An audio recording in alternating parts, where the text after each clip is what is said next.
Assalamualaikum warahmatullahi Bismillahirrahmanirrahim. Alhamdulillahi rabbil alamin. Wassalatu wassalamu ala asyrafil anbiya wal mursalin sayyidina Muhammadin wa ala alihi wa sahbihi ajma'in. Subhanaka la ilma lana illa ma 'allamtana innaka antal alimul hakim. Wala haula wala quwwata illa billahil aliyyil azim. Kita sambung muka surat berapa?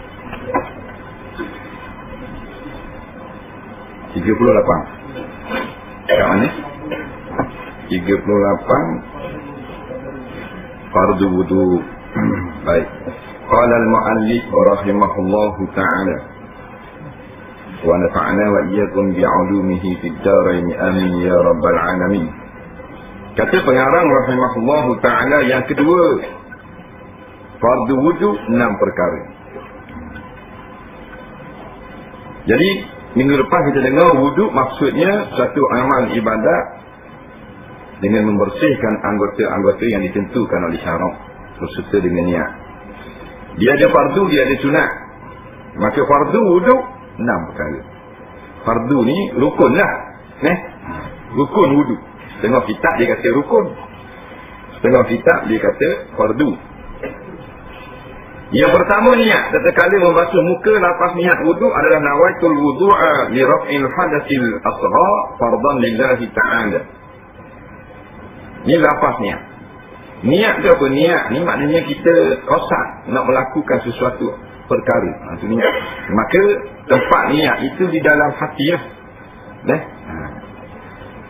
Tempat niat dalam hati. Lepas niat biasanya daripada hadis sabda Nabi SAW dalam hadis yang terkenal tentang hijrah tu, innamal a'malu binniyat, hanya saja amalan-amalan itu dengan niat. Maksudnya innama tasihul a'malu binniyat, sesungguh ataupun hanya saja sah amalan-amalan itu dengan niat. Niat yang dimaksudkan di sini ialah niat pada permulaan, iaitu di dalam takbir. Ada satu lagi niat secara keseluruhan.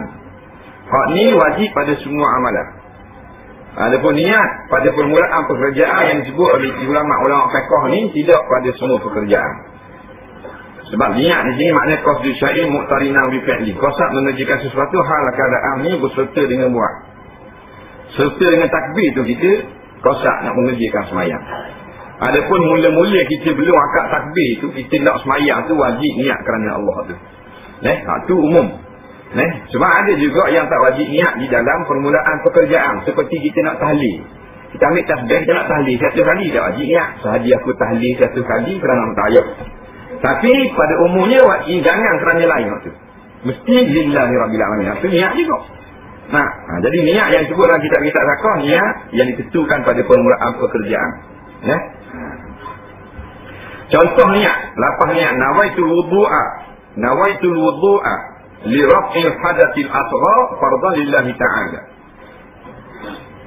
Aku berniat wudu untuk menghilangkan hadas kecil, fardu kerana Allah Ta'ala. Kalau kita buka kitab lain pula. Kita buka kitab, katakan kitab lain lah, kitab Jawi, kitab Musalli.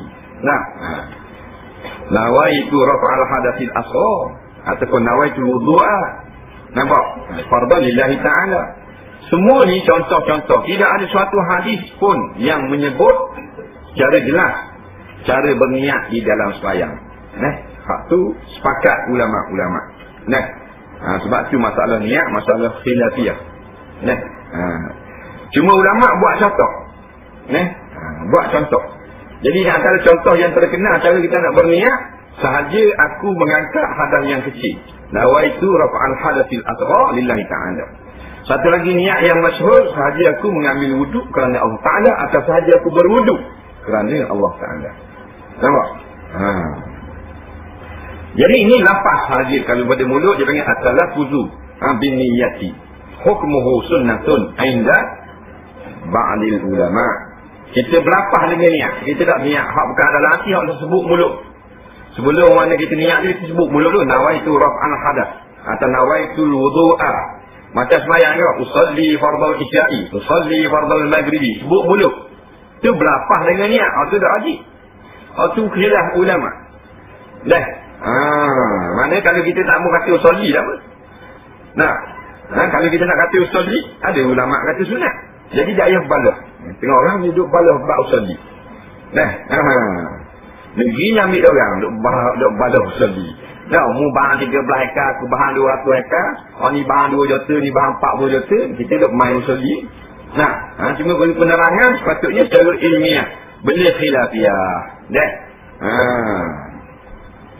Cuma secara umum sepakat ulama-ulama ahli sunnah, maknanya ulama-ulama mazhab empat, maknanya kita kena berniat pada permulaan ibadat.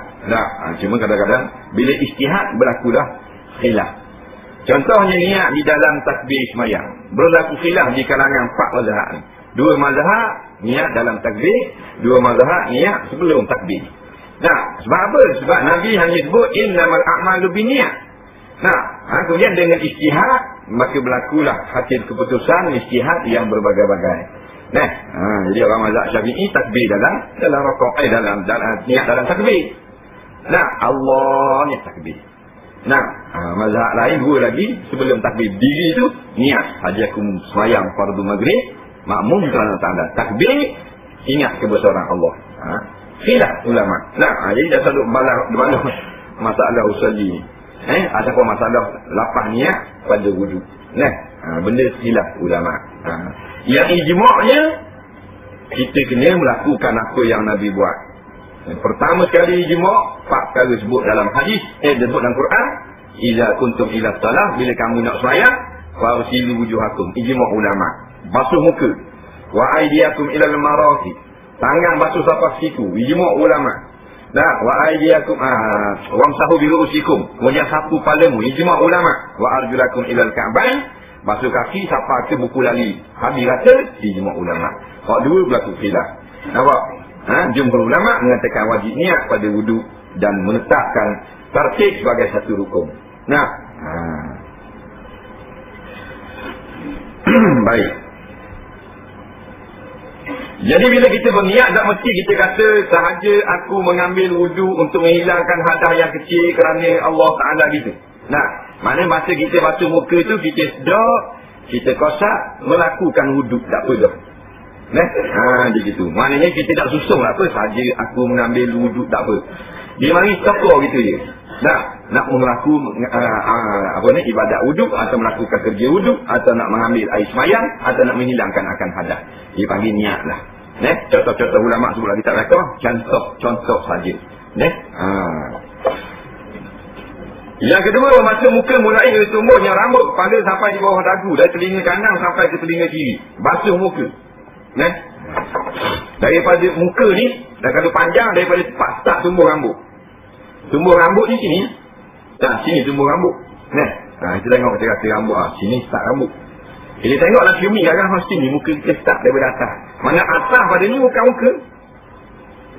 Atas pada ni bukan muka. Ni muka. Turun sampai ke bawah tulang dagu. Dagu kita ni ditekik di bawah ni. Pahala ada. Kolompo. Makan ni. Tak apa, makan jangan bahan ni dah. Tak sedap. Kali bunyi dah. Ni kolompo Jadi daripada start ujung rambut tumbuh ni, hak atas dahi bukan, hak ni bulu dahi, bulu roma dahi kan. Rambut dia beza, dia hitam rambut. Dia keras. Start sini kita tengok di cermin sampai bawah dagu ni. Ni rupa muka kita panjang. Kemudian lebar daripada telinga lek ni sampai telinga lek ni. Berlaku khilaf pula di kalangan ulama. Kat mana? Sampai kat telinga ke tak ni? Pendapat yang utama dalam mazhab Syafi'i hanya anak telinga ni. Telinga dah start sini ni, kulit ni isi ni, di kiri muka. Tarik kot ni. Tengok di cermin sampai sini. Turun ke bawah ni. Dia turun ke ni. Turun ke tepi dagu ni. Tengok, turun kat ni. Ada dagu tak? Ingat sama. Naik ke atas ni. Dia tak naik begini. Dia naik begini. Gini. Apa gini? Dia tak naik begini. Kalau kita tak ada gitu. Kita balik rumah, kita buat magic. Nak tengok dalam muka kita. Tak ada tengok pun. Muka kat ni. Ambil magic. Pemenang tak apa buat ni. Lepas sini. Ni muka. Jadi hak atas pada ni sini. Ni bukan muka. Ni kepala. Nah, sini kepala. Tak kosong sini kan. Kepala. Di atas. Di bawah ni muka. Setengah ulama dia kata muka lah ni. Muka ni bila kita tengok betul dia, hak tu kita nampak tu muka. Nampak? Muka lah mana ngadak itu muka. Nah. Tengok ke bawah baru nampak tu bukan muka, bawah pada dagu. Tengok ke atas baru nampak habis bukan muka tu kepala. Nah, tengok depan. Jadi sini. Jadi daripada ujung ni sampai ke anak telinga ni. Nah, masuk penil ni. Muka ni 7-Eleven. Ni muka ni. Kena basuh habis. Nah, bulu-bulu yang daripada muka. Orang yang rambut dia start belakang ni. Kata, tengok belakang ni start. Kata rambut dia. Rambut pelik tu? Rambut dia ni. Cina. Cina kongfu. Berani kongfu. Cina kongfu. Kita sini ada orang. Ada orang dia start sini. Parah. Sini baru start rambut dia. Ada hak belakang ni baru start.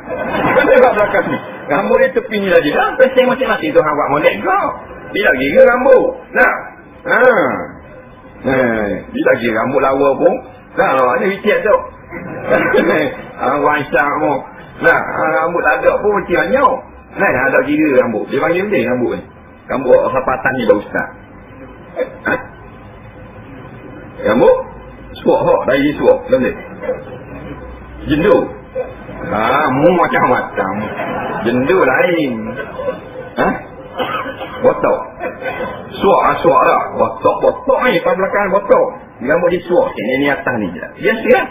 Sebenarnya bukan ujung fashion. Nampak? Fashion tu hang buat tu macam-macam ragam. Orang lelaki apa faham ni. Tak ada suak orang perempuan. Dah dia sama belaka. Bagi kita pandang bagai-bagai. Sebenarnya walik belaka. Dia orang rambut depan belakang, dia rambut depan. Jadi rambut hak belakang ni kalau ambil uduk batu muka dah hafal belakang dia kira rambut orang lain pula. Hukum orang lain. Orang lain kalau kat ni maka dia kat ni juga walaupun rambut dia start belakang ni. Sebab kalau jangan cepat permulaan tumbuh rambut, nyanyi dia batu muka hafal belakang ni. Ni kira muka lagi.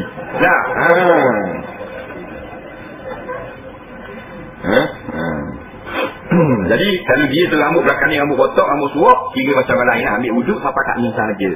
Walaupun tak ada rambut sini baru start, sampai kat ni saja dia kira ada orang. Tak? Ni gitu.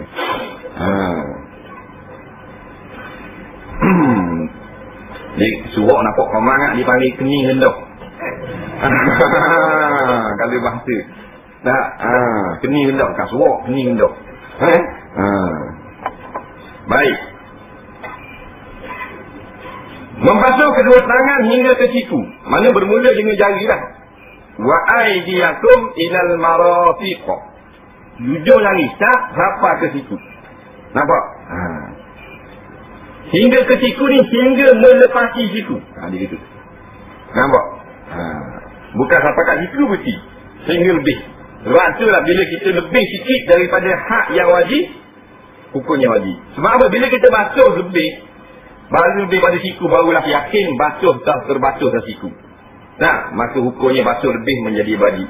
Mala yatimul wajibu illa bihi fahuwa wajib. Perkara tu kalau kita buat, kalau kita tak buat jadi tak sempurna yang wajib, maka perkara tu jadi wajib atas. Jadi tu. Dan Allah kata ilal marafiq, sampai ke siku ni. Tapi bila kita ambil wuduk, nak kita yakin rasa kena ke siku, mesti kita ambil lebih sikit baru kita yakin. Lebih sikit tu wajib. Hukum dia sama macam siku juga. Pasal bila kita lebih sikit, baru kita yakin siku anggota yang disebut dalam Quran telah puasa. Benda yang tak ada dia, maka tak sempurna yang wajib, dia memang jadi wajib je. Macam kita kapur tak maulah kalau kita nak ambil wuduk. Kapur tu baru buka kapur, nak ambil wuduk, nak mandi junub, benda wajib tu. Mandi junub wajib, ambil wuduk wajib. Tak sempurna nak ambil wuduk, tak sempurna nak mandi wajib, melainkan kena gali telaga. Gali telaga jadi wajib. Kalau orang situ tak gali telaga, baru dosa. Pasal apa? Dengan gali telaga boleh ambil wuduk. Gali telaga, tubik dah air, tak boleh nak ambil air, kena beli timba. Beli timba jadi wajib. Beli dah timba, tali pula tak ada. Cari tali jadi wajib pula. Dia gerak sama. Faham tu?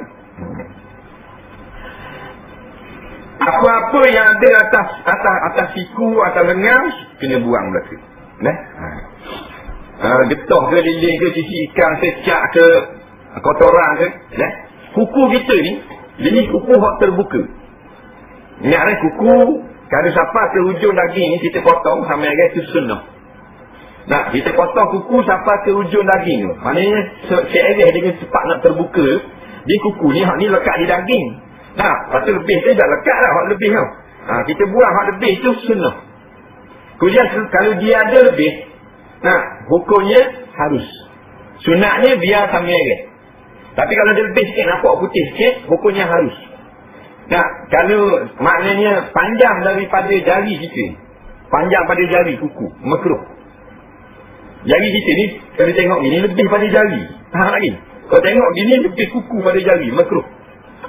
Kalau panjang sampai jadi fitnah, haram. Itu kaedah kuku. Jadi kalau hak duduk bawah kuku yang terbuka, wajib kena sapai. Kalau bawah tu ada cat, ada apa, kena buang. Ada pun yang setelah ni yang payuk kena keledek jadi pedih benda baru, dimaaf pada syarak. Ingat ada orang kata kena korek kot ni, kena korek ni, darah mau kuku dia. Faham nyanyi kan tu.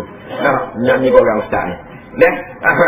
Hak ujung ni kita kena koyok, terbuka sakit punya. Tak payah tu. Dia yang kuku kita tak sentuh dengan kulit, mudah buang, hak tu wajib kena sapai. Nak mudah, potong kuku biar sama ni. Dia gitu. Nyanyi kau habis tolong ni lah. Jadi luka mau kuku dia. Tak payah jadi kudis ni. Pada suruh siapa berdoa lalu. Islam agama sederhana. Khairul umuri awsatuha. Nabi kata sebaik-baik pekerjaan sederhana. Jok sangat siapa melepeh-lepeh daki ke cak ke apa. Dan bukanlah siapa doa lalu sangat, siapa korek dia biar daging palu ke habis. Hidup gitu Islam. Siapa ambil wuduk pakai negenyih putih mata. Kawan tu baru kena buat spek tu. Genyih putih mata, kelabu habis mata-mata.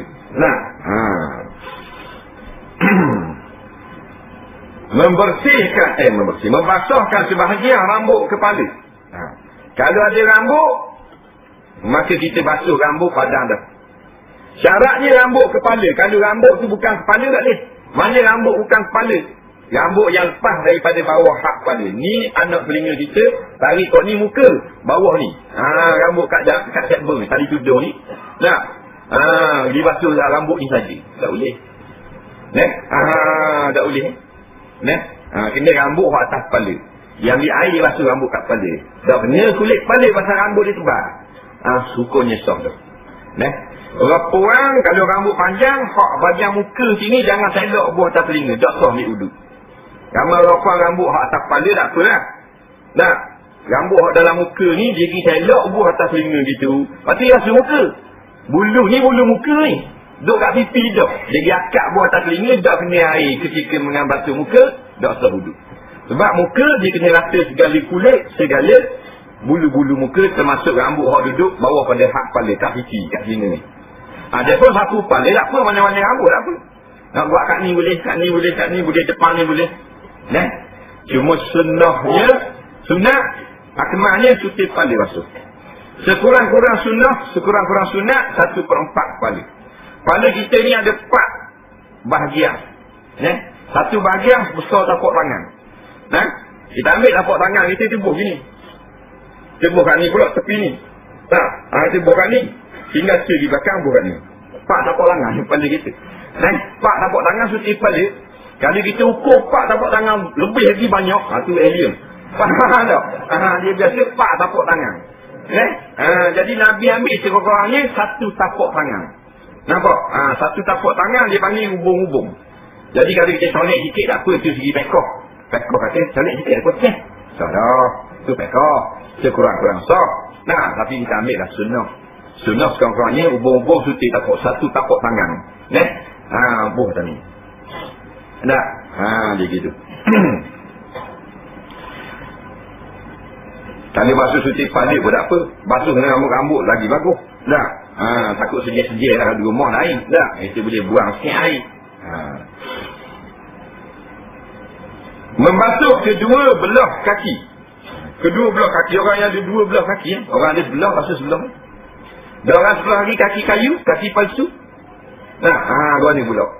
Tak wajib basuh kaki kayu ni. Melainkan kaki yang disambung tu ada lagi juzuk bagian hak wajib. Umpamanya disambung depan, kedua kaki dia potong. Umpamanya masuk dalam poket bomba itu. Putus gerak kat ni.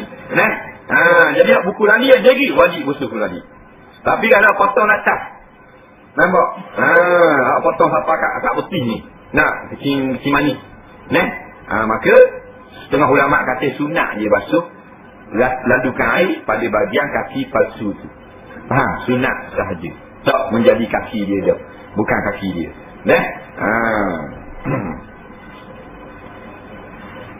Yang keenam, tertib berturut-turut. Artinya mendahulukan yang dahulu dan mengakhirkan yang akhir. Sadah tu. Tertib berturut-turut, bukan berturut-turut. Tak faham kalau berturut-turut. Ini salah je tu. Tertib. Artinya mendahulukan yang dahulu dan mengakhirkan yang akhir. Taqdimul muqaddam wa ta'khirul mu'akhkhar. Kita mendulukan mana hak dulu? Mana hak dulu? Dulu tengok siapa dulu. Apa yang dilihat oleh sahabat-sahabat Nabi kalau ambil wuduk memang dia basuh muka dulu baru tangan. Dia tak ada pun Nabi basuh tangan dulu baru muka. Lepas basuh kepala baru dah basuh kaki. Kita panggil mendulukan yang dulu, mengakhirkan yang akhir. Kerana Allah Ta'ala sebut dalam Quran pun basuh muka dulu, baru sebut basuh tangan. Jadi kalau langgar tertib, tak sah. Umpamanya basuh kaki dulu wuduk, lepas tu baru basuh kepala, jadi basuh muka, tak sah. Kerana bukan sebagaimana Nabi buat. Kerana dia ada tertib. Ada pun mandi tak ada tertib. Nampak? Farsilu, naklah kamu mandi. Tapi kalau wuduk, farsilu wujuhakum, basuh muka kamu. Wa aydiyakum, lepas basuh muka baru basuh tangan. Wamsahu biru'ujikum, benar sapu pula kepala kamu. Mana dia ada tertib anggota. Mandi duduk tak ada. Wa in kuntum junuba fatahharu. Allah kata jikalau kamu hadasa fatahharu, maka mandilah. Nampak? Hai kita faida tatahharna, maka bila isteri-isteri kamu telah pun melakukan mandi daripada haid. Tak ada sebut pun kena mandi hak ni dulu, hak ni dulu, hak ni tak. Maka mandi tak ada tertib. Tak ada masalah mandi. Jadi tak ada tertib. Kata kita basuh kaki dulu apa? Dia masuk dalam bilik air, kita basuh kaki dulu. Niat mandi dulu. Basuh kaki dua blok. Lepas tu kita tinggal. Lepas tu bagian atas badan ni kita pergi sambung tu kan. Kita mandi. Tangan dua blok kita pergi celuk dalam air laut. Batu buruk. Sambung rok tadi. Tak apa. Bagian atas kita sambung ni. Masjid kita. Tak ada masalah. Walaupun panjang masa, dia panggil tak habis lagi. Boleh. Sebab dia tidak wajib muwalat. Berturut-turut ni sebenarnya maksudnya meletakkan sesuatu satu tempat lepas pada tempat yang berhak bagi dia. Dia gitu.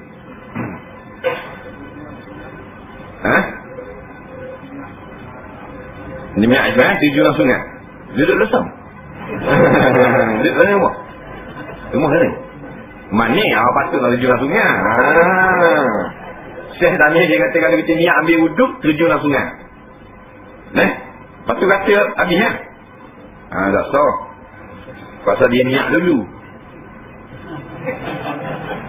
Duduk orang sungai, dia pun niat. Sah.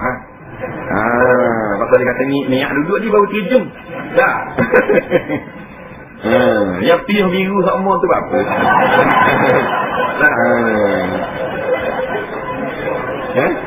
Kenal biru.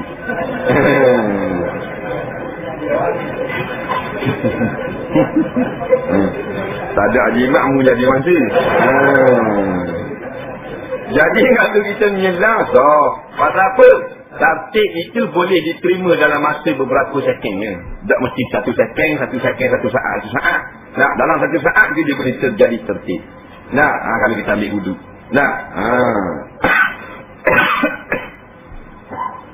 Jadi itulah perbuatan wudu. Wudu sunat kita basuh sendiri. ambil tangan kita basuh. Tapi kalau kita tak basuh diri pun sah juga. Kita mandi pagi hujan, kita ondong muka, kita niat ambil wudu. Dia tak banyak kata. Katalah sah juga. Dia nak kata. Siapa kalau ada tangan, condong tangan kat air hujan, kata. Air tu kuat. Atau kita seluk dalam kolam. Tak banyak. Tapi kalau kita gonyok dalam kolam tu, sunnah. Boleh panggil suku pula. Kita naik motosikal, hujan. Hujan. Jadi bila hujan lepas, kita pun niat ambil wudu. Tak ada muka depan hujan. Ambil wudu. Lepas tu akak tangan ni pula. Akak tangan ni, masuk habis. Kata lah. Muka ambil. Lepas tu. Lepas tu akak kaki je tu. Lepas tu ke tangan kaki kanan. Akak kaki kiri. Dah balik. Dia hekir tak muka. Ada orang ni. Jadi kalau rasa gitu tak apa kan. Tapi kalau suruh buat gitu, perbaikkan. Setelah akak kaki lalu lari minyak ada lagi. Tapi gitulah. Tak syarat lah kita kena basuh. Cuma kalau kita sihat, jangan suruh orang konyol. Jangan Allah tangan suruh orang konyol. Walaupun maknanya isteri kita. Dan kalau kita suruh orang, sah tak ibu? Sah. Isteri kita konyol. Berapa sah? Tangan ni berapik. Mana kalau ya buruk. Tak apa lah tu. Kau pandai tu kan. Nak pandai gitu kan. Nak pandai gitu kan.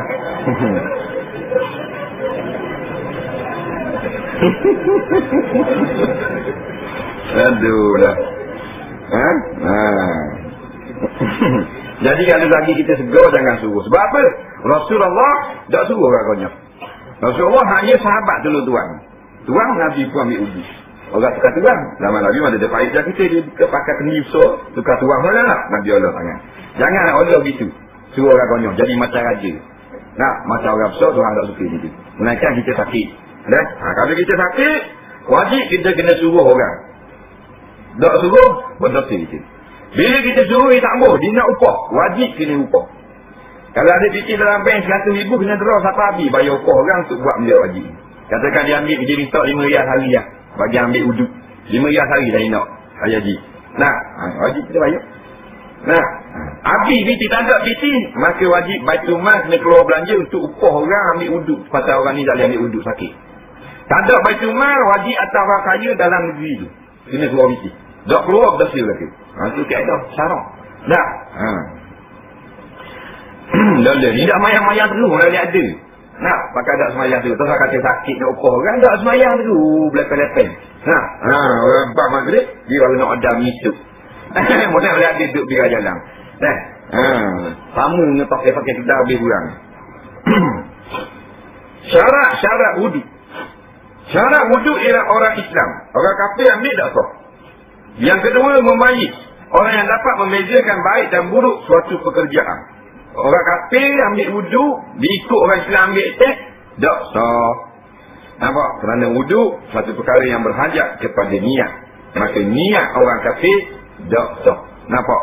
Niatul kafiri lam tasih. Niat orang yang kafir tiada sah sama sekali.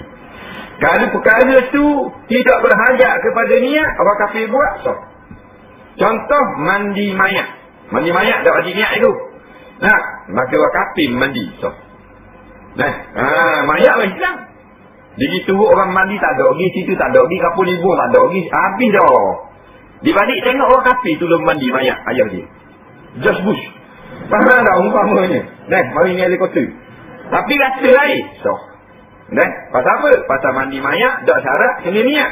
Maka orang kafir buat so. Tok Imam semayang, kena niat tak? Kena niat lah. Tok Imam kafir, tak so. Tak so Tok Imam kafir. Pasal apa? Nak jadi imam, solat, kena niat. Itu kaedah ni. Lepas tu kalau kita semayang, Tok Imam orang kafir, kena khabar. Tapi kalau Tok Imam junub, kita tak kena khabar. Pasal apa? Pasal orang kafir nampak. Nampak tak? Kita nampak orang kafir ni kali. Dia kenal tak? Kenal lah dari orang kafir. Mudah kenal tak? Tapi kalau orang junub kenal. Bila kenal ke muka dia jadi keruk itu? Muka orang junub kenal. Tak benar tak? Sebab tu dah kena qada. Nah, kita semayang, orang kafir jadi imam. Siapa suruh tengok tak imam? Pakai ikut bodoh itu apa? Nah, tak boleh. Bila salam baru kita sedar. Assalamualaikum warahmatullahi wabarakatuh. Tak apa lagi kita duduk gini. Assalamualaikum warahmatullahi wabarakatuh. Allah. Kita tengok. Sambil value tu. Kita qada semula. Nah, pasal apa? Pasal tak tengok pada awal. Kita lalai. Tapi kalau Tok Imam junub, kita nampak. Kita tengok pun tak nampak. Jadi Imam daripada awal dari rumah kita tengok dah sekolah nampak. Boleh kenal tak? Benar. Mereka jalan lek okey. Tu tak tahu. Jangan buat gitu je tu.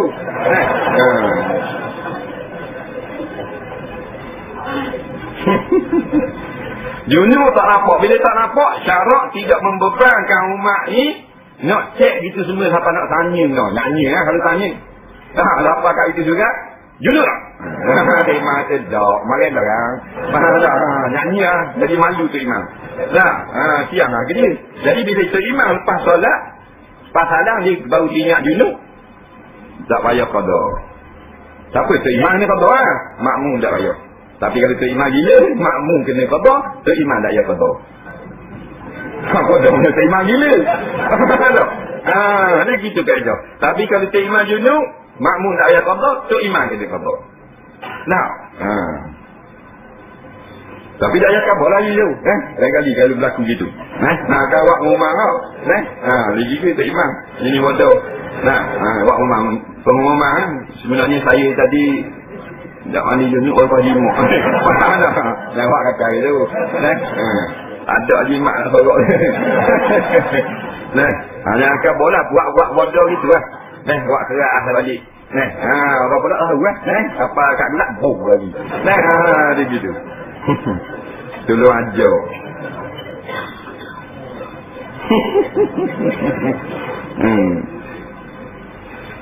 Yang kedua, mumayyiz. Orang yang dapat membezakan baik dan buruk suatu pekerjaan. Mayyaza mumayyizu tamyizan. Fahuwa mumayyizu wazaka mumayyizu. Dari terbit dari kataan mayyaza mumayyiz. Nampak? Iaitu membeza. Jadi budak bila dia boleh membeza dah dipanggil mumayyiz. Bahasa Melayu boleh membeza. Bahasa Arab mumayyiz. Dia gitu. Dia bubuh mim. Dia mesti pakai lah. Macam solat, semayang, bubuh mim, musalli. Orang yang semayang.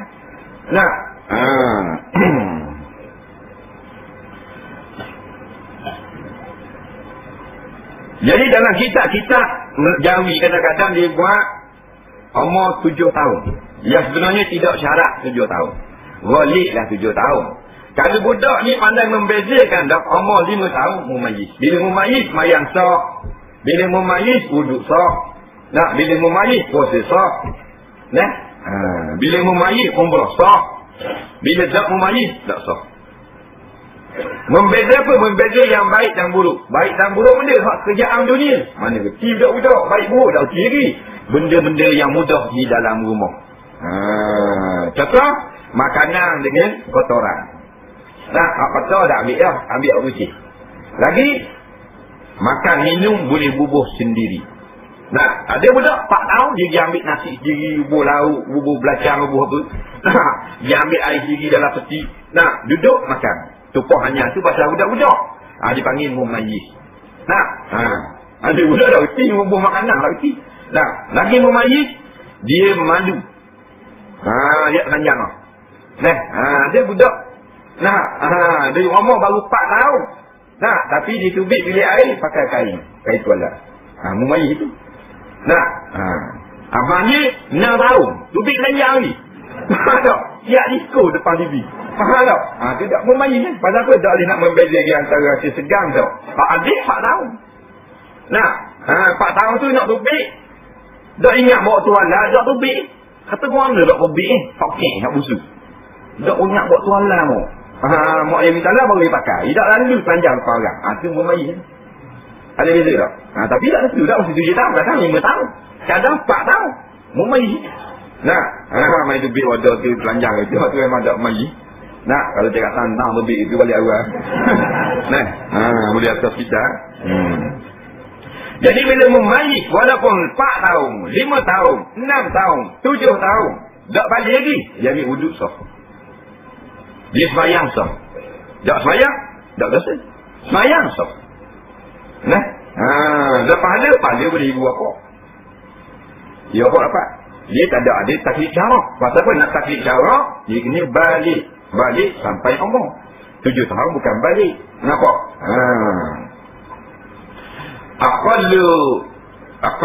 Aqallul bulugh maknanya tis'un sinin. Maknanya sekurang-kurang balik sampai umur itu 9 tahun. Dan ni baru 6 tahun dia panggil mumayyiz. Bila mumayyiz boleh semayang, bila boleh sah semayang, sah jadi imam. Bukan kata imam semayang fardu, imam semayang jumaat boleh. 5 tahun tu imam boleh. 5 tahun umur mumayyiz dah boleh jadi imam solat jumaat. Boleh. Tak ada masalah. Laki dia tekak rokok. Gaya laki ni. Tapi dari mumayyiz sah. Dalam pakit ada kereta kontrol. Faham tak? Tu budak-budak memang lemai tapi dia mumayyiz sah jadi imam. Cuma abah orang yang lebih tua.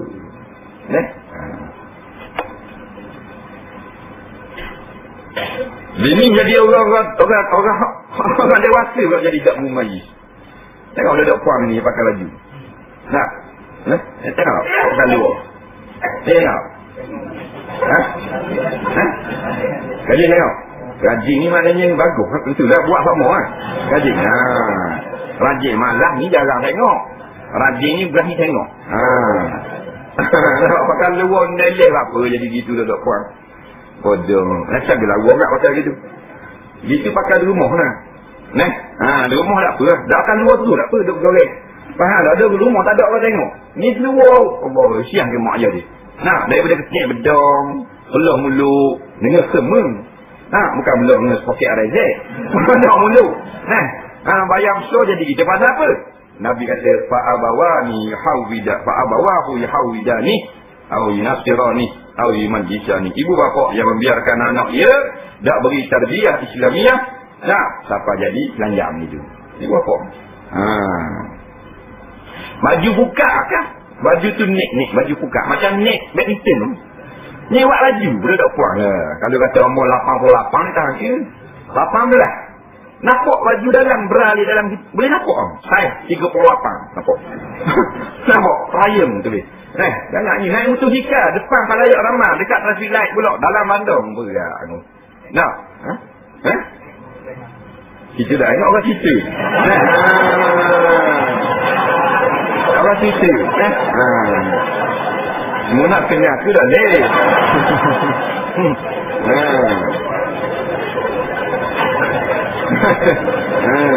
Tak menang kita mau. Nak komak ke kata. Tak lah kau orang cerita. Haji dia tengok Haji. Aduh lah. Macam-macam tunjuk depan orang kita pun dia. Tak boleh. Kulit dia buka gitu depan. Api neraka ni. Api neraka sambut tubuh. Nak seksi di rumah depan suami.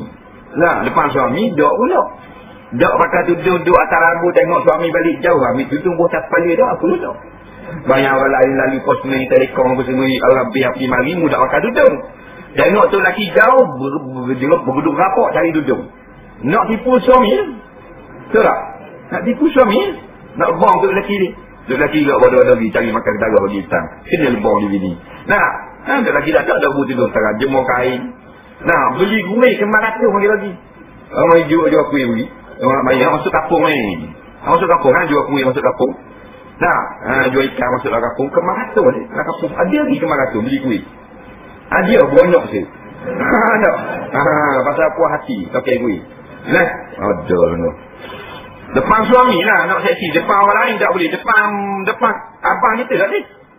Abang kita tengok ni antara lutut sampai pusat ni. Apa ni kalau dia depan abang ni depan suami ni. Di rumah baru jadi depan suami. Tak ada adik, tak ada abang. Tak ada mana ayah baru boleh. Gitu.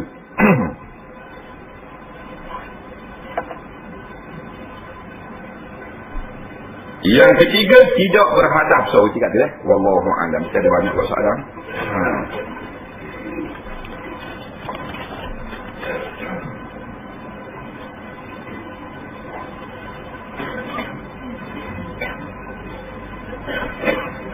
Soalan yang pertama.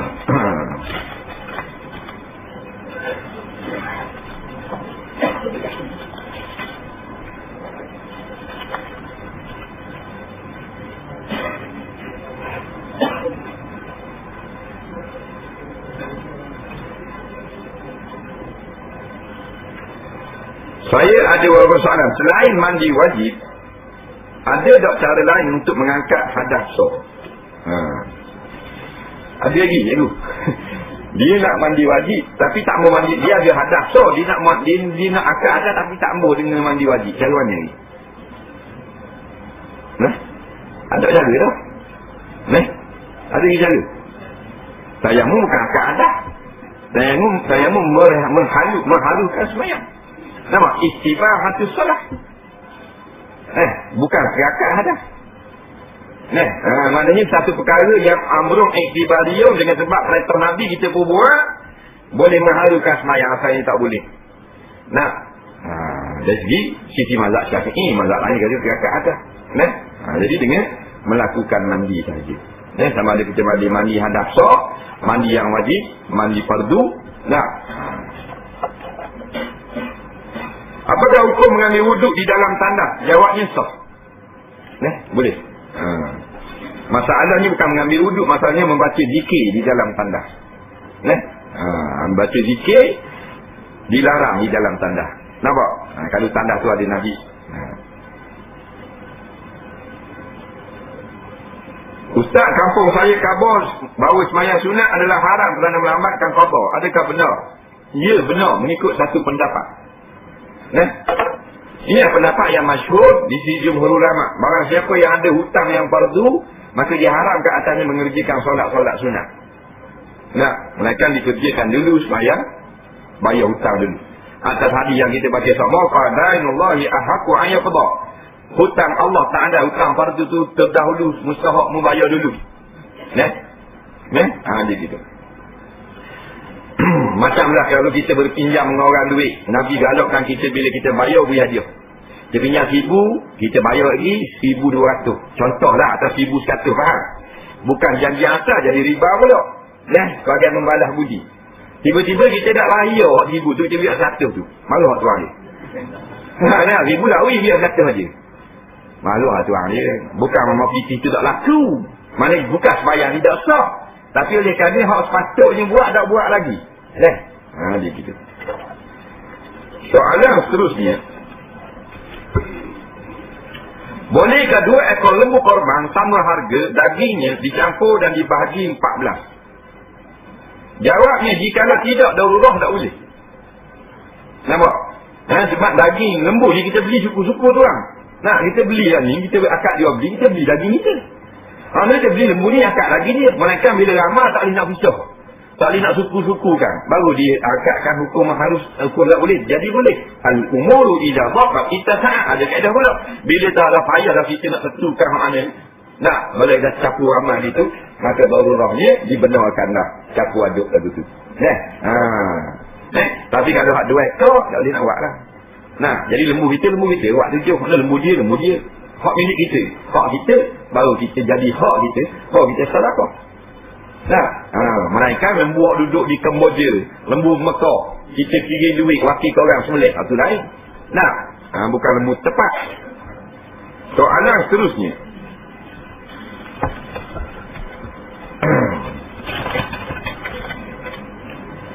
Hukum memelihara burung haram. Bagaimana pula hukum orang yang memelihara ikan dalam akuarium rumah? Betulkan makruh bagi jemaah yang bersalamah selepas salat asar dan subuh? Baik. Dia kata hukum memelihara burung haram. Bila pula haram? Tak dia tengok dia haram beli burung. Ulama-ulama memfatwakan hukum membeli burung ini harus, jika bukan untuk dianiayai, seperti untuk melihat cantikan warna atau mendengar merdu suara dia. Harus pada syarat. Kok haram ni kita nature dia. Kita buat satu tempat yang kek nak terbang. Dan tidak ada gu dia. Dan tak beri nafkah, makan dan minum. Baru haram. Jadi nak bela burung tepat yang dia boleh terbang. Jangan terbang kecil itu kokeng itu. Burung tepat besar. Nah. Kemudian hukum membela akuarium di dalam rumah. Hukumnya harus juga. Bela ikan dalam rumah. Yang tak boleh bubuh patung-patung. Sekali nak menanding ciptaan Allah. Ada pun hak ciptaan Allah hidup dah apa? Tapi dengan syarat jangan letak tempat yang dia tak boleh nak berenang. Nah, ini dia fatwakan ulama fatwa mufti mutaakhir. Bubuh tempat yang dia anggap boleh berenang. Nah, dia buat sekidar dalam water nak ni, mesti water tu. Bubuh lah akuarium besar gitu, kasih dia 2 ekor. Atas sini duduk main, boleh berenang. Nah, sebab kalau duduk dalam air, dia berenang kok tak tidak pergi satu, dia tok molo. Kalau kasih laki, dia main bila tu kok, pergi pokok air kulit ni, main ini pula, main kat biar lokal ni pula. Maka begitulah kaedah akuarium ni. Nah, ni main ni pula. Dia gitu. Ni boleh water cake nak ni dengar kawan tu. Kalau kita bola water apa dia? Nah, mendengar dulu bola water. Nak boleh jalan tak boleh. Aku nak makan lapar. Pak Isam, tapi duduk lah water. Jadi biar besar dia berenang. Yang tak boleh, binatang, patung binatang tu. Jangan ubuh.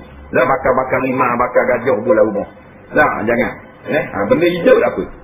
Nampak? Benda hidup kan? Ikan ni benda hidup. Tak ada masalah. Tidak panggil. Ada orang kata malaikat dah masuk dalam rumah. Tak betul. Yang malaikat dah masuk dalam rumah, patung atau gambar menyawa yang jadi hiasan-hiasan dinding. Ada pun ikan bukan patung. Faham? Makhluk Allah, ciptaan Allah. Tak salah. Cuma biar besar sikit dia boleh berenang. Betulkah makruh bagi jemaah yang bersalamah lepas solat asar dan subuh? Ini soalan ni banyak orang tanya. Lepas maya asar, lepas maya subuh. Berlaku khilaf di kalangan ulama pada masalah bersalaman musafahah ba'da solat, lepas pada sembahyang. Bila sebut khilaf, tak payah balah. Tamu salam buat apa, nak salam buat apa, ada kau. Pendapat yang utama dalam mazhab Syafi'i iaitulah hukumnya adalah harus nisbah kita bersalam lepas sembahyang. Adapun diri salam tu sunat, boleh pahala. Harus tu kita letak lepas sembahyang, kita salam. Situ harus saja. Bukan perintah syarak. Tapi bila dah kita bersalam, masuk perintah yang umum. Ini dijawab oleh almarhum Syekh Ali Jadul Haq, bekas Syekhul Azhar yang lepas. Bekas Syekhul Azhar yang lepas. Dia ulama besar. Begitu juga disebut oleh apa benda ni, Dr. Abdul Karim Zaidan dalam tesis beliau Al-Ahkamul Mar'ah Al-Mufassal fi Ahkamil Mar'ah. Ini kitab ni. Dan ada disebut dalam kitab Fatwa Imam Nawawi. Hukumnya adalah sunat secara umum. Sunat juga secara umum. Kenapa? Ada perintah yang umum. Nabi kata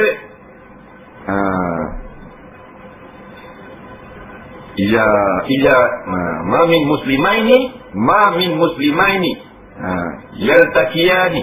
Tidak ada dua orang Islam yang bertemu keduanya. Fayasafahani, bila bertemu berjabat salam. Nampak? Illa ghufira lahuma, mereka diampunkan dosa keduanya malam yatafarraqa, selama belum mereka berpisah. Jadi kata ulama-ulama yang tafsir hadis ni, tak kira bertemu di mana pun. Temu pasar, temu dekat tepi pasar, temu dekat main bowling tak kira lah. Temu kat laut ke, atas darat ke, air terjun ke, temu lepas semayang ke, sebelum semayang, dia jabat salam. Perintah tu umum. Tak? Umum maknanya tak kira lah. Satu yang bila berjumpa, dia pun jabat salam. Ghufira lahuma, diampunkan bagi dosa kedua jabat salam. Malah yatafarraqa. Selama mana belum berpisah. Hak yang farraqa ni berlaku khilaf di kalangan ulama. Satu banyak ulama katakan sebelum cabut tangan. Lagi tak cabut tangan, lagi dapat keampunan. Nampak? Pendapat yang paling kuat iaitu sebelum berpisah kedua ni. Lepas dah tangan tapi dua orang dia punya air, dapat lagi keampunan. Bila pisah dah, orang ni balik tang ke besu, orang ni balik tang ke tiga, barulah. Barulah tak ada keampunan. Bukan ada apa mula tadi lah. Faham lagi? Benda faham tiga tu. Baik, tak apa tu. Jadi tak payah balak. Cuma setengah ulama umpamanya Syekh Ahmad Qatani dia kata kalau dah walaupun benda tu harus saja pada syarak, tiba-tiba bila orang ronda nak salam kita tak mau salam, jadi haram lah pula. Kerana mengaibkan orang. Faham tak? Sebab benda khilafiyah kita kena pandai ra'i orang. Kena pandai ra'i. Walaupun kita tidak amalkan amalan tu, tapi kita duduk pada tempat yang orang amal amalan tu, benda tu khilafiyah, tak ada masalah. Dalil Imam Syafi'i, dia ni baca kunut, tapi bila dia mari daripada Mesir melawat Baghdad, duduk Mesir ni, mari Baghdad ke anak murid dia. Anak murid dia Imam Hanbali. Imam Hanbali bila orang mak semayang suruh Tok Guru jadi imam. Imam Syafi'i Tok Guru, ra'i ke Tok Guru suruh jadi imam. Imam Syafi'i walaupun dia ni baca kunut subuh, tapi ra'i ke kepada anak murid, ra'i pada orang Baghdad, dah baca kunut. Apa ni? Kita mendapat pegang dengan kau tu pada ra'i ke orang. Mu hebat dia Imam Syafi'i tu. Faham tak? Fikir kau cek ngotok. Kerang sangat. Yang masalah kita tengok kerang sangat dalam part ni. Dia anak-anak tak kerang sangat. Berdua rapok di pasal bibi.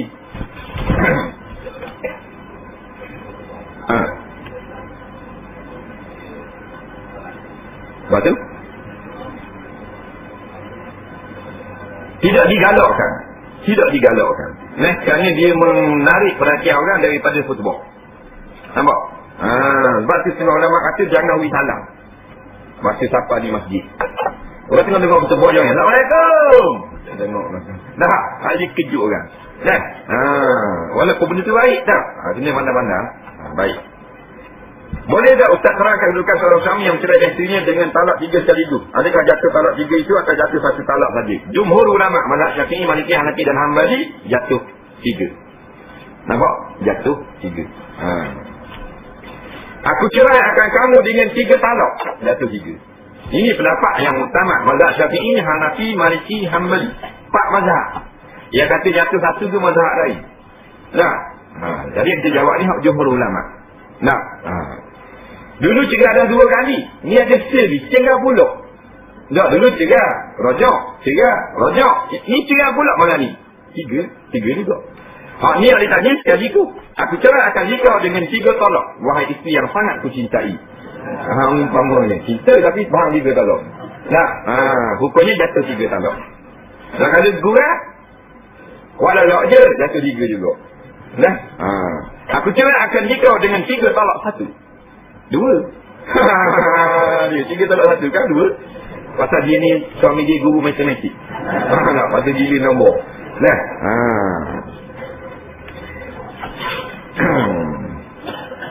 Aku ciam.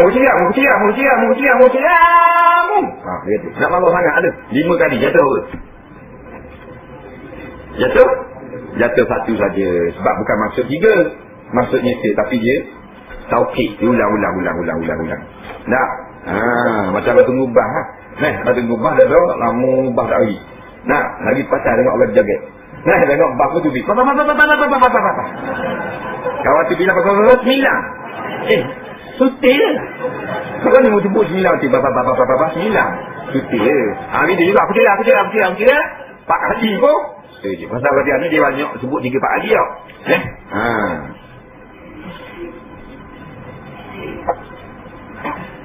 Soalan kedua, setelah jatuh talak satu rekod dalam tempoh wakil dan isteri boleh tinggal lagi sebumbung dengan suami dan kalau boleh hingga berapa lama?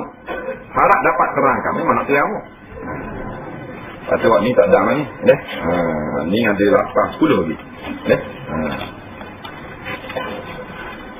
Kau dalam ni dah jawab lagi. Oh ni ada lagi. Kau minggu lepas. Boleh 10 minit kan? Niat minggu lepas, niat ni orang minggu lepas. Ya. Kawan saya telah berbuat tangga isterinya ada seorang cahaya mata, berumur lebih kurang 1 tahun. Anaknya masih menyusu badan. Tetapi sekarang ini isterinya sedang hamil. Anak yang kedua berusia 1 bulan. Kandungan. Jadi soalan saya, bolehkah si isteri meneruskan menyusukan anak yang pertama tadi? Kalau tak boleh, kenapa? Dia anak sulung dah sampai setahun ni. Ngandung pula. Memang tahu untuk lelaki dia ni. Ngandung pula lah nak ni ke dia. Hak gini 2 tahun 3 kali beranak. Dah. 2 tahun 3 kali beranak. Dia baik mula pakai buat bilik rumah tu. Tunggu situ. Baik. Bila dah dia ada anak sulung, hak dah sampai setahun lagi, lepas tu hak dalam kandungan ada pula sebulan, boleh nyopek dah anak sulung ni. Boleh, apa tak boleh? Tak bolehnya memberi mudarat kepada anak dalam kandungan. Baru tak boleh. Jika disahkan oleh tabik, oleh petu pakar, kalau dia nyopek anak dia, nak memberi apa benda ni mudarat kepada anak dalam kandungan, baru tak boleh situ. Barulah kena beri susu lain, susu awal lembu. Jadi lagi tidak memberi mudarat, tak ada masalah. Dah. Soalan seterusnya,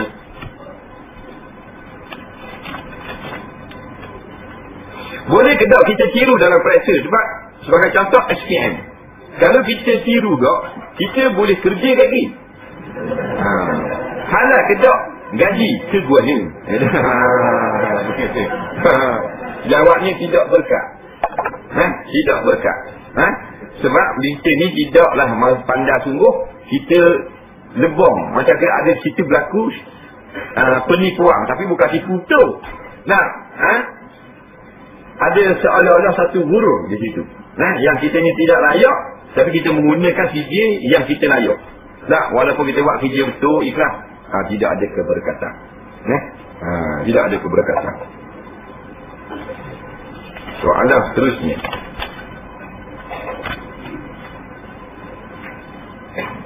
betul ke tak kalau salah seorang daripada makmum semua tak suka tu imam?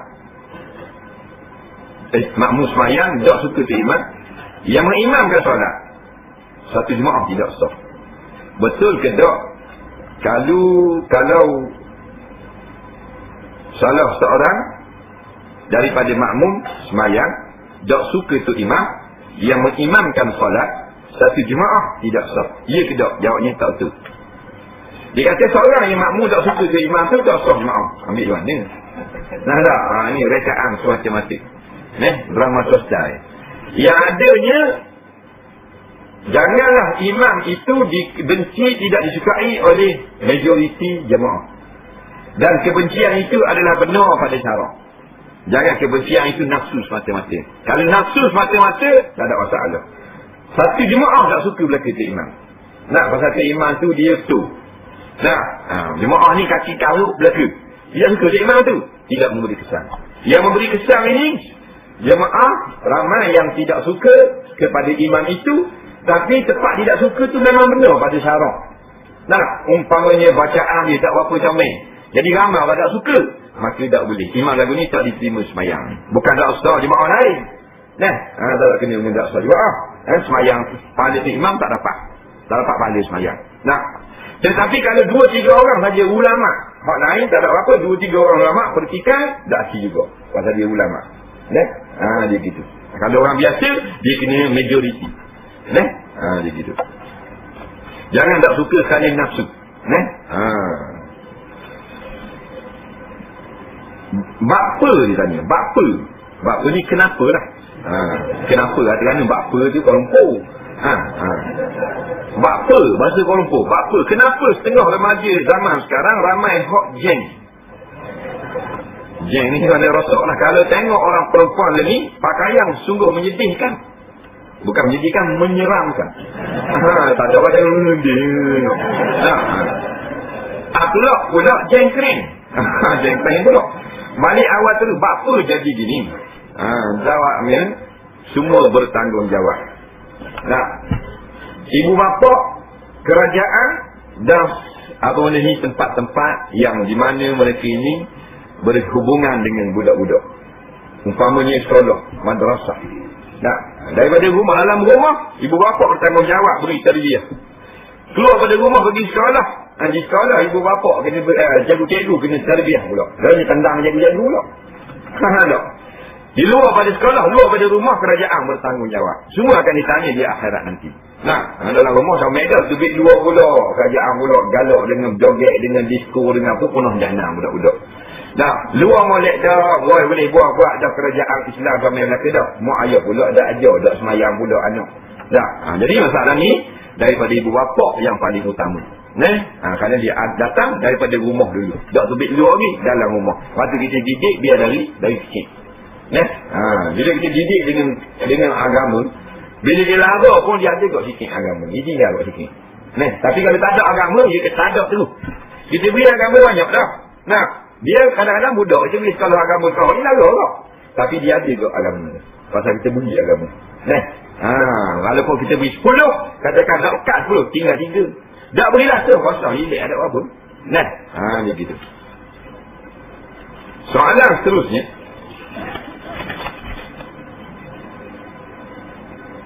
Apa hukum ibadah seorang itu hendak buat kebajikan? Apa hukum? Boleh tak seseorang itu hendak buat kebajikan dengan harta orang lain? Contohnya seorang ayah meminta duit dari anaknya untuk upah orang cuci kubur. Tidak tahu sama ada anak beri itu dengan ikhlas ataupun tidak. Yang anak ditanya. Dia kata ayah dia minta cuci, dia nak buat cuci kubur. Tapi anak cuci nak beri, dia boleh tentu ikhlas? Boleh tak? Jawabnya, ayah dia minta, kita beri. Bila kita beri, mesti dia ingat kita ikhlas. Bila ayah dia ingat anak tu ikhlas, ambil duit tu buat upah orang cuci kubur. Jadi dia kebajikan. Yang silap ni anak apa kita tak ikhlas pula. Dia ambil duit orang ni memandai-mandai. Ambil duit anak tanpa anak izin. Anak pergi kerja, dia pun buka laki anak, buka gobok anak, buka beg duit anak, bahan 50 yang, buat kebajikan. Hak tu tak boleh. Hak ni dia minta dengan anak. Anak beri. Jadi anak nak pertikar tak boleh.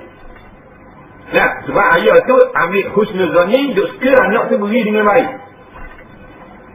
Jadi ingatkan anak tu beri je lah. Ayah pun ambil piti dah anak beri, buat kebajikan. So, kita ni jangan kita biar ikhlas lah.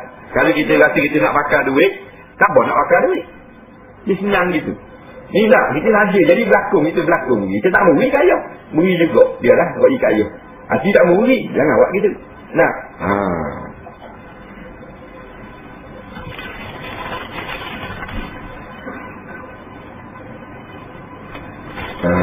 Ada apa?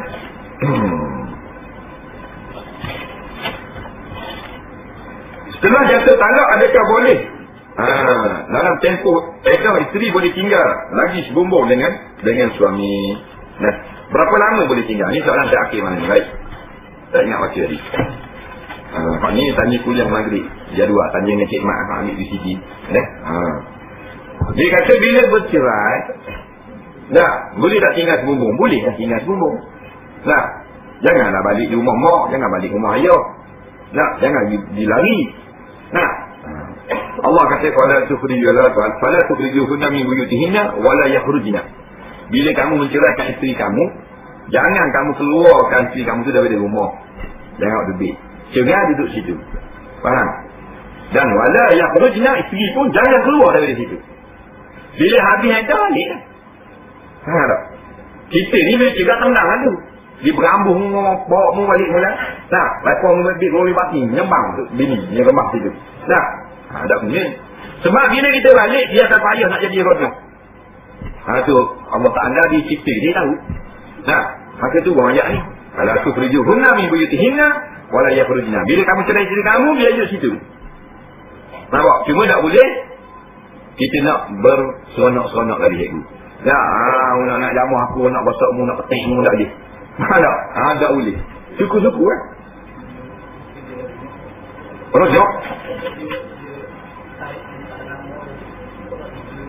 Setelah jatuh talak satu. Ni talak satu. Adakah tempoh iddah isteri boleh tinggal? Memang kena tinggal dalam iddah, boleh tinggal dengan rumah yang sama. Tak? Hikmah dia gini, bila kita duduk serumah lagi, orang panggil sekedudukan. Sekedudukan ni tak nikah. Orang Melayu ni berat. Dia panggil sekedudukan. Sekedudukan buat ni, isteri dia separuh. Bila kita cerai isteri kita, separuh. Aku cerai kamu. Separuh cabut. Kau mana? Kita nak lagi mak tak boleh, nak jamuh tak boleh, nak tiup tak boleh lagi. Faham tak? Tapi dia nak keluar tak boleh. Cerita kali. Dia nak buat benda dan tanya kita. Nak pergi kerja nak kabar kita. Kita suruh buat air, dia buat. Suruh buat orang, dia buat orang. Faham tak? Itu panggil isteri yang dalam iddah. Hikmah dia budak rajak. Bila balik rumah, masing-masing payah nak rajak. Dia balik di rumah, kena cegat. Memang mari kaki, mau tadi tuk tadi. Kau duduk nasi dingin, kau duduk ngecang, mari dia. Kau kata dah tuk laki mu, pasal beruk. Tu biar tu lah. Nah, ni sambung, kau tu. Betul tak? Itulah. Itu hikmah ni sikit. Allah Ta'ala pandai. Nampak hakim duduk sana. Dia pun duduk semua mudah nak rojok. Dia manusia ni. Sebab tu dalam hadis yang lain, kita ni jangan balah. Kalau nak balah boleh, jangan lebih 3 hari. Bermakna balah dah tak ada Allah nak balah jangan lebih 3 hari. Maksud ni bukan balah ke mana tikam. Menjak tegur aku tak apalah, dah pasal kita ada nafsu. Ada kes sedih, tak apa balah nanti kata maksud gitu. Jangan lebih 3 hari. Sebab manusia 3 hari tu dia lembut. Gitu juga kalau Allah kira baru cerah memang muka macam sini. Tu lelaki macam dia pada air. Mahal tau. Wah, kalau aku kotor ni semua. Memang tak takut dah. Baru lepas lapas salok ni. Memang gerak. Masuk 2 jam yang lain. Sungguh. Masuk 2 jam ambil wuduk mayang lehu jadi pasal lain. Petang sikit jadi pasal lain. Dari tu sama dia ada masuk dapur ni. Dah masuk dapur juga. Tak ada masuk dapur ni. Situ pun duduk sudut. Dah memang lah walaupun kita suruh dia buat air boleh, tapi dah kita baru nak marah ni, dia buat air suku. Kita dia buat air dah. Sudah cerai kan. Bini pun istar, khabar kukuk lewu. Tengok. Ya, untuk lelaki aku buat air. Tapi nak marah ni. Cari gula tak temu. Kelepang. Dah berbunyi. Tak ada apa-apa dalam es kopi. Nampak? Dah. Bini pula tu big, dia lelaki pula. Tu istar. Nak marah memang dah dicak dah baru tu sudah balas.